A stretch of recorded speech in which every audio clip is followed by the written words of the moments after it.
U odnosu na prethodnu godinu, za pripadnike astrološkog znaka Zmije dolazi do jednog olakšanja i onako jedno opuštenije atmosfere u kojoj će biti i lakše zaraditi i bez grča trošiti. Međutim, nije na odmet da se pripadnici astrološkog znaka Zmije ipak osiguraju i da povedu računa o tome da njihovo bogatstvo ne bude baš toliko izloženo i dostupno potencijalnim lopovima. Mnogi od vas su dugo čekali ovaj trenutak, odnosno godinu kao što je ova.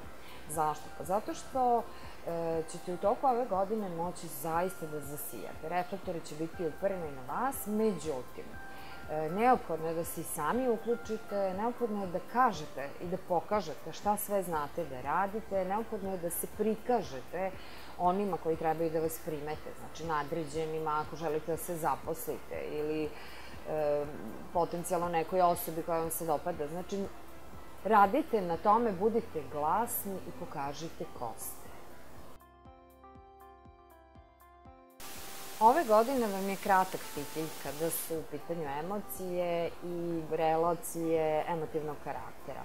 Svaki savjet jeste da ipak onako izbrojite makar do 10 pre nego što odreagujete, jer zapravo sve te relacije će zavisiti od vas.